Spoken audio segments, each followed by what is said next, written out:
Hello, warriors. Welcome to the U movement. I am B. Chilly spring day.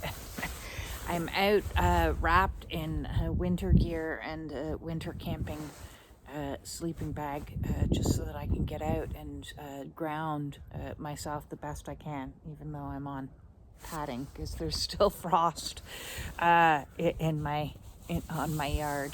A little sprinkling of snow and not much else, but there's a hint of sunshine peeking through, and I wanted to get as many light codes and enjoy the simplicity of nature's medicine.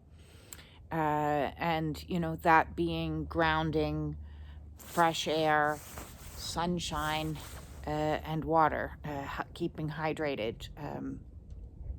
In the last, since the time of the lunar eclipse, my eating schedule's been a little bit wackadoodles, and I just go with it. When my body is hungry, I feed it, and when it's not, I don't. And for a couple of days there, I was famished, just eating so much, and then boom, the last couple of days my appetite's completely disappeared again, which is normal when I'm going through deep emotional work. So it's like having a growth spurt. First, we get ourselves all the energy that we require, and then whilst going through the growth spurt, we don't eat. Our appetite drops out because the energy is focused on the growing part. So there is a lot of spiritual growth happening for me right now as we are in this portal that more and more feels like a birth canal for me, and it kind of feels like my head is stuck in it. When I gave birth to my son, I was in labor for 36 hours, and he ended up needing to be a forceps delivery. So maybe spirit can bring me some spiritual forceps and help me get on out. I seem to be stuck in between what was a nice little comfy, cozy place to be in isolation, and the open, expansive energy. And I pulled 3 cards today, and they were expansion was the first card, and I was like, yeah, that resonates as a lot of truth. As what's waiting for me at the other end of this rebirth is unknown and bigger and different, and everything's different, including me. So while I'm in this stuckness, and that's funny, I just realized that my last oracle read was stuck in the middle with you. That's what I called it. Yes, so there is kind of this stuck vibe at the moment, as we're going through some labor pains through the process of birthing ourselves anew. And what I'm experiencing is a profound loneliness at the present moment in time. It's like a review of the last 10 years. So if I look back to 2015, that's when my life was starting to veer off course, the pre-awakening phase. I came to the point where I shut down my dream business of being a Reiki master that I was working diligently to build, because I hit this spiritual burnout place, and I sold out because my desperation to fix a terrible marriage moved me into looking for career that had job growth and health packages and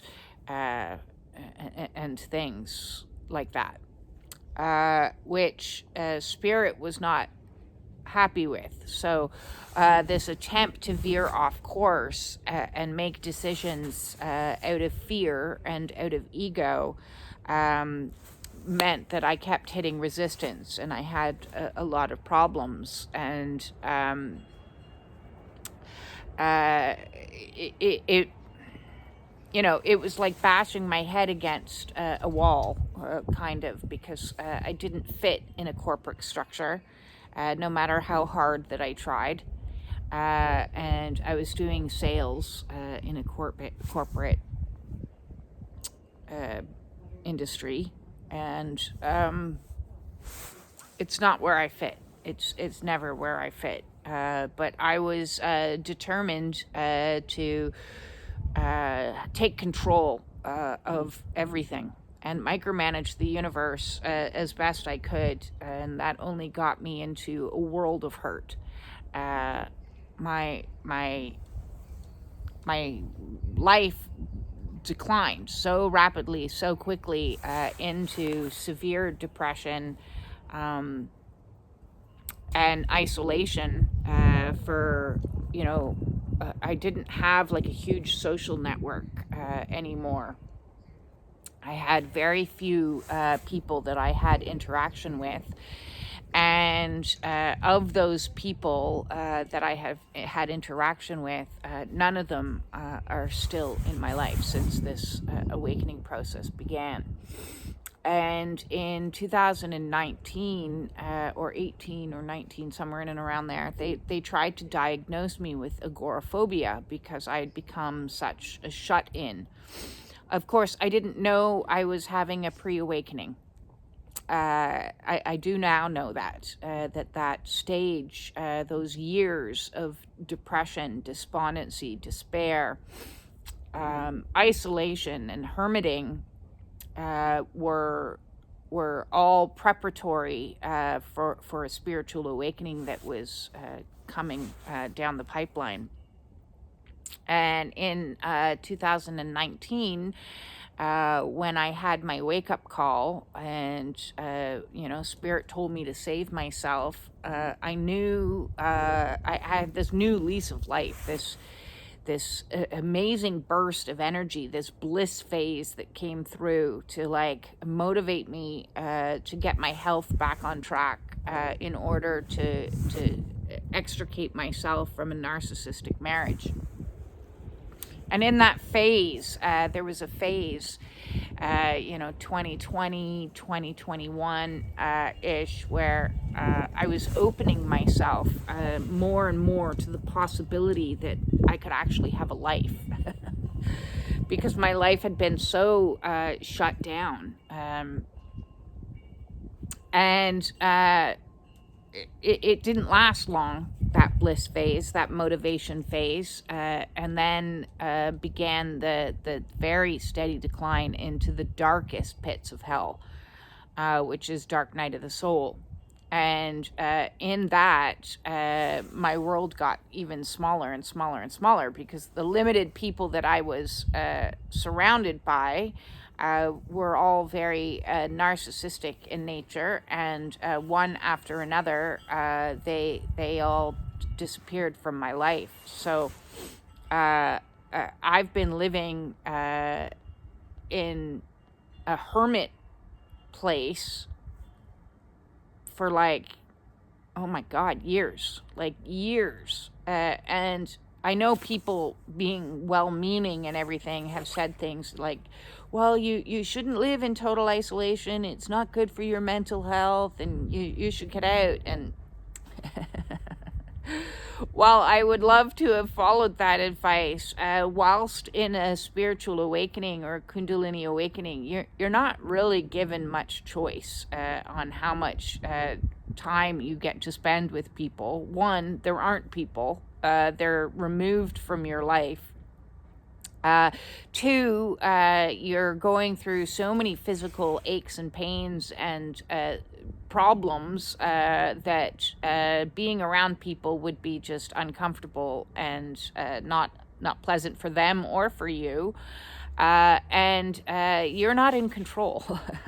You are not in control. So this isolation tank that I've been put in for years has become a familiar place to be, one that I've existed for a very long period of time without being too bothered by it. I've gotten used to my own company, and I do have my soul kids that live with me, but they do their own life. It's not like we hang out together or anything like that. They just do their thing and leave me to do mine, which is nice. We'll have the occasional dinner, like maybe 3 times a year or something for a special event. But other than that, they're all doing 20-year-old stuff. And I'm doing 50-year-old awakening stuff. And so I've gotten used to being on my own and not communicating at all to people other than clients that I see, or Facebook when I write, or my YouTube. Sitting in front of this camera is kind of like my hour of conversation on a lot of days, and the rest of the day there's no words that are coming out of my mouth many days. But where I'm at in the last 24 hours, as I've gone through another round of ego death and identity completely collapsing on the floor beside me, and I've been looking in the mirror going, well, who even am I? I'm way bigger than I ever thought I was. The limiting beliefs that once held me very encased have all fallen away, and I've been experiencing this loneliness, which I take as a really good sign, because it's motivating me to kind of look outside of myself again, as well as reflect back of why I've been in this energy. So first, I'm very grateful for the isolation. And I know a lot of people are going into their awakenings now and might be feeling overwhelming loneliness and isolation and hermiting, and just like a desire to pull away from people while they're going through this process. And I suppose my one piece of advice is you do get used to it. It does become a kind of oddly safe container once you stop viewing it from an egoic place that something's wrong, or I'm not doing something right, or I should be this or I shouldn't be that. Those are all judgments, and once you just accept what is and understand that Spirit, God, the Creator, has created a safe place for you to process through your awakening and to go through this transformation. You wouldn't be able to do it if you're always distracted through socialization, because socialization and interaction is yet another distraction, which is not keeping you focused on doing the work. So when I came to a place of understanding that, the isolation that I was in was for me, not against me. It wasn't a punishment. It was a creation of the egg for me to be in and transform from a zygote into a baby chicken, or whatever the scientific names are, or the caterpillar into the butterfly, where in that in-between phase you are mush. And well, I've been pretty mushy for 3.5 years. I'm coming up, it'll be September 2021 was my spontaneous Kundalini. So yeah, it'll be coming up to 4 years in September that I've been going through this insane metamorphosis.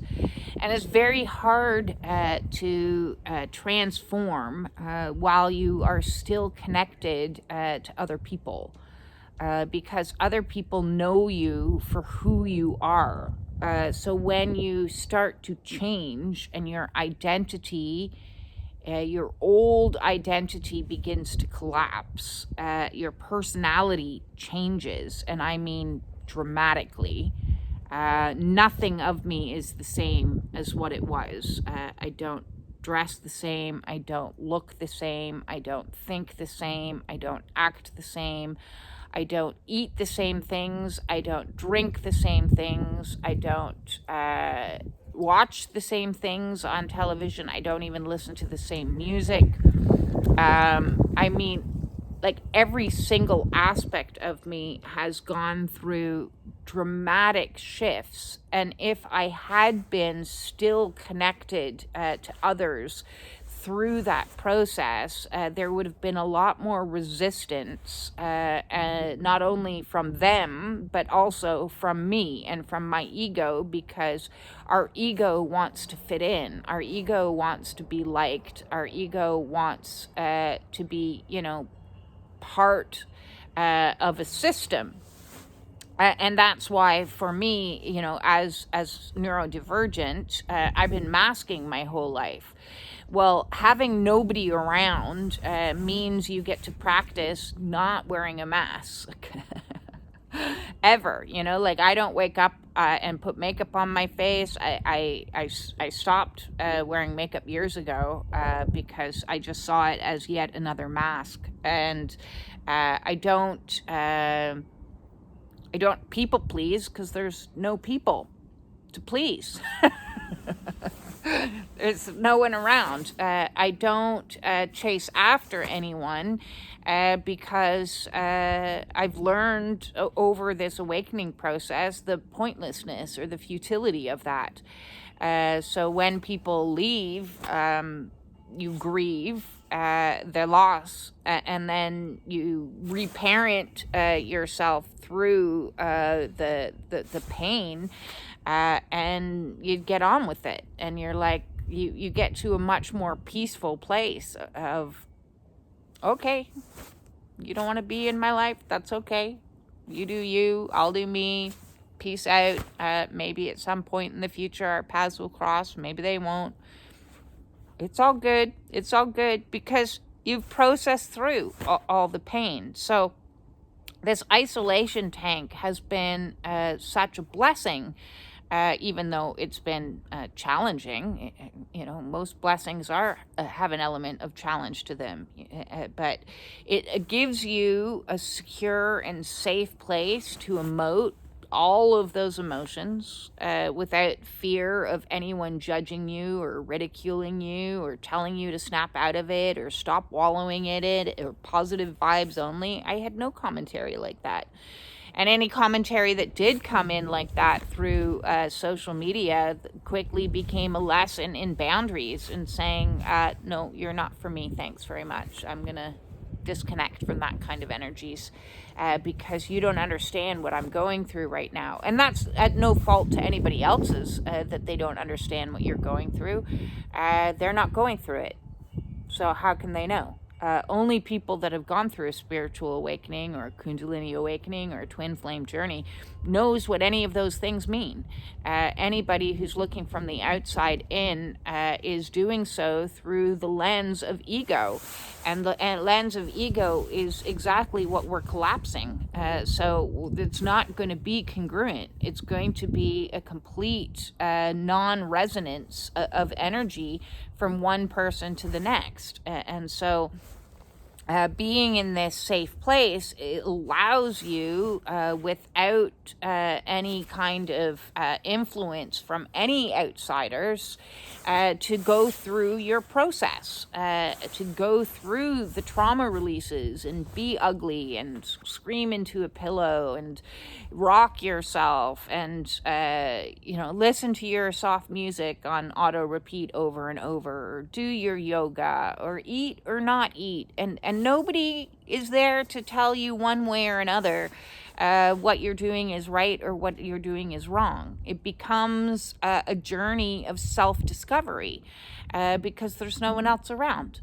So self becomes your guru, which is what I've been saying from the get-go is, I don't want to be your guru. I want you to be your own guru. I want you to listen to your own body.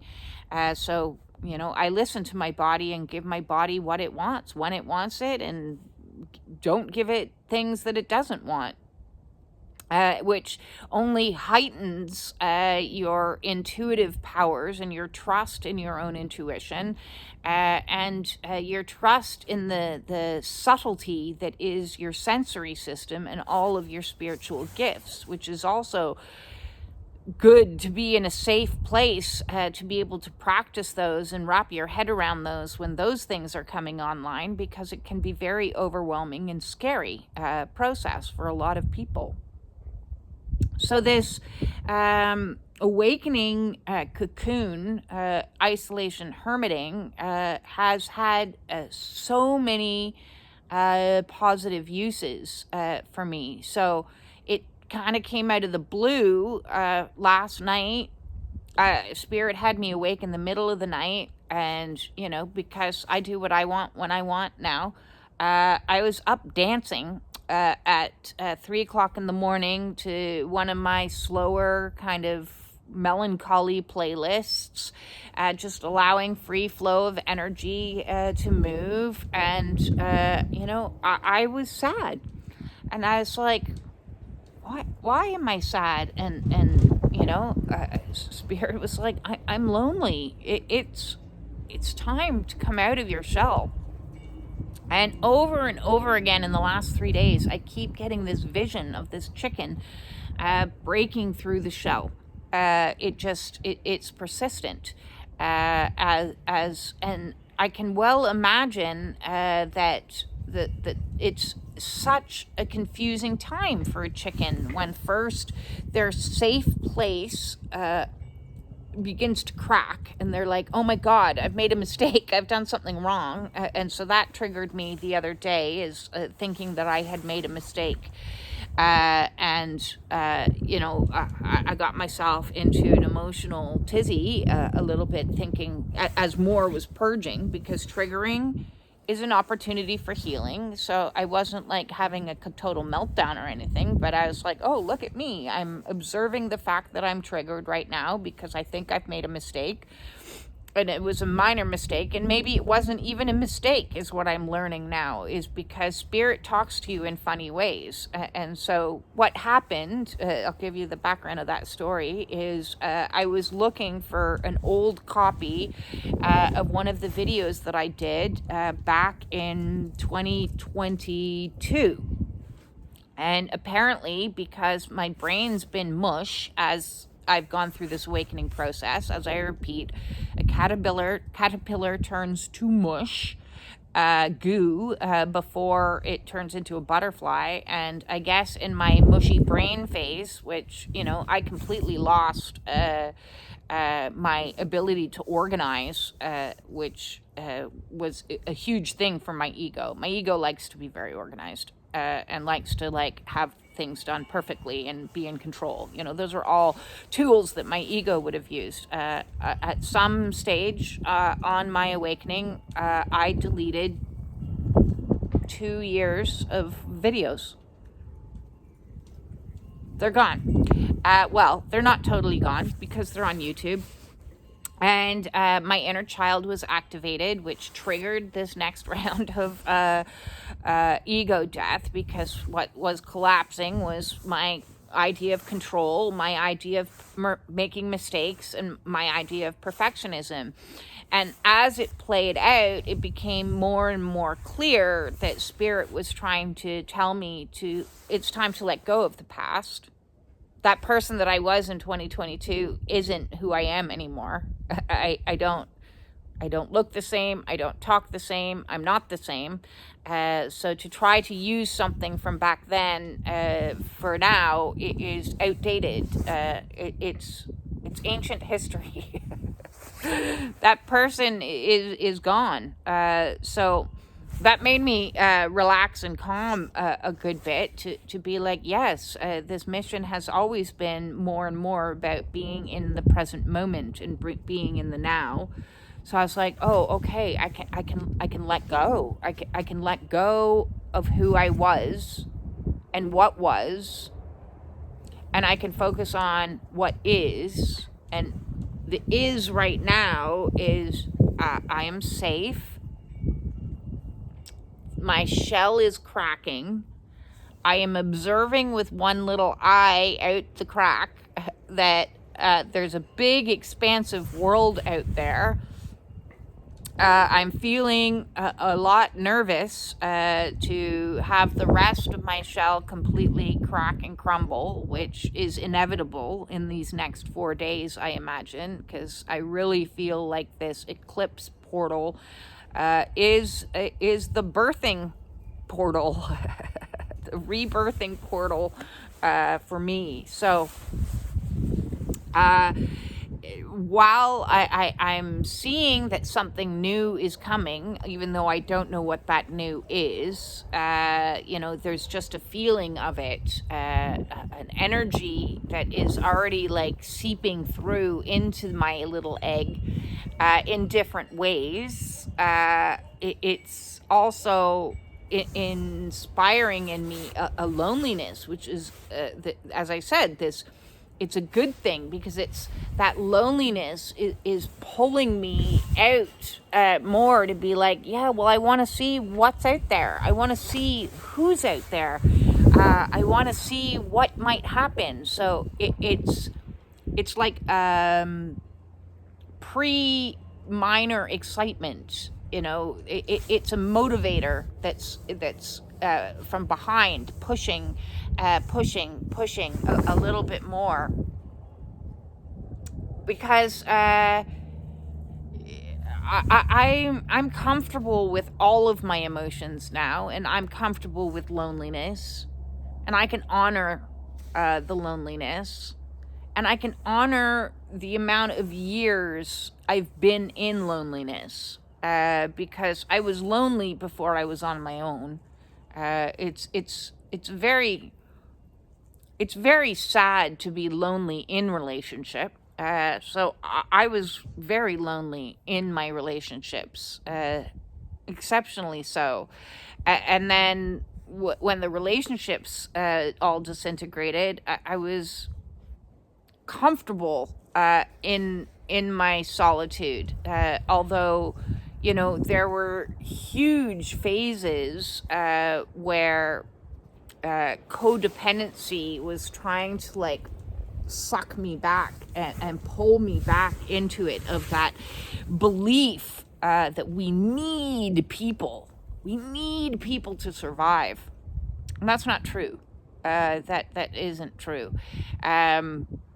It's true when we are an infant, but when we are going through a spiritual maturation, we are the adult, we are the infant, we are the child, we are the woman or the man, and we are all of us. So we actually don't need anyone. And that's why in spiritual awakenings, traditionally speaking, monks would go into their own isolation and go months without speaking, or go sit under a Bodhi tree for months on end, or go climb into a cave and meditate for years, or all kinds of isolation is kind of built into the program of an awakening. And Spirit's going to make it happen whether you think it is something that you should or shouldn't be doing, or whether your beliefs believe that we're social creatures, you know. Yes, maybe as caterpillars, we were social creatures, and maybe as butterflies, we are social creatures. But when we are goo, we are not social creatures. And being in the goo phase takes years. So if anybody's feeling lonely and feeling alone and isolated, and you know you're thinking you're doing something wrong or something bad is happening, I do want to really stress the message that this is a gift. This is a gift. It's not a pleasant gift. It's not a gift that your ego will like, because it is the gift that in part dissolves your ego. So your ego would rather say to you, you know, you should be out being social. And Spirit is like, no, that's not going to happen. We need to let go of all of the coping strategies that kept our old identity and the old structures in place. So that is, you know, old beliefs, old behaviors, old distractions, distortions, addictions, denials, delusions, you name it. There's so many at play. And the thing is, when you're just with yourself, you can't lie to yourself. You can't. You can try, but it's not going to work, because yourself's going to know that, wait a second here, I don't need this extra donut, or wait a second here, every time I do this, I get sick, or I get a headache when this happens, and I'm lying to myself about these things, or every time I get around this person, I feel agitated, or, you know, you can't, your body doesn't lie. Your body doesn't, your mind lies. Your mind lies to you all the time when it says you should or shouldn't do this, but your body doesn't lie. So being alone with your body means the relationship that you start to cultivate, which is the most important relationship that you can have, is your relationship with self. Relationship with your body, relationship with your emotions, a relationship with your inner child, a relationship with all your archetypical energies, however they show up for you. I've done videos on archetypes before. You know, I have been working on an oracle deck based on my own archetypical energies that I resonate with. But there's a lot. There's so many, you know, and you'll see them rear their ugly heads at different times, especially when you're triggered. That's when the shadow comes out, and you're like, oh, look, it's my little inner know-it-all coming to tell somebody on the internet that they're wrong about something. Maybe I'll just observe that and silence that and tell it it's okay. You don't have to be knowing everything and letting everybody else know everything either. Or, oh, look, my inner bitch is coming out to defend myself in this situation. Oh, thanks. Thanks for showing up. I see you. I'm going to, like, incorporate you into my wholeness and not shove you in the shadow. I'm going to love on you. I can see that you're just trying to stand up for me and protect me because no one else has. You know, so it becomes a busy place with you. In your isolation, and you know, having conversations with all aspects of yourself, and being in the observer is a full-time job for many years. And my curiosity of seeing this cracked shell and looking out has, you know, there's a few interesting things that have happened lately. You know, I'm in contact with a couple new people that have come into my life, and you know, they're edging me out, which is beautiful, but at the same time, it's I have to honor what I've been through. I have to honor the loneliness that has been such a massive part of my life for so long. So today I'm sitting in it. I'm appreciating it. I'm loving on it, knowing that it too is something that I'm going to have to let go of. It's a constant process. It is a constant process of letting go of more and more energies and letting the transitions in life flow through you while you maintain presence. There are so many lessons that come on this awakening path, and I'm curious to see what the next school's going to bring, because, you know, when you start to interact with people, that's going to bring in a whole new level of triggering, and positive triggering as well, because, you know, that's something that people think is, you know, when they get to the end of their awakening, everything's just going to magically be better. Well, I can tell you it's not. Like, the reintegration process over the last few months has been like dark night of the soul for like a day, and then the void for like a couple days to a week, and then a couple days of reintegration and new things coming in and testing me. Like, since January, I've had a lot of new things, major shifts, but I'm still going through these little mini cycles. They're just faster and faster, and so when I step out into the abyss of the expansiveness that is awaiting, I have no doubt there will be more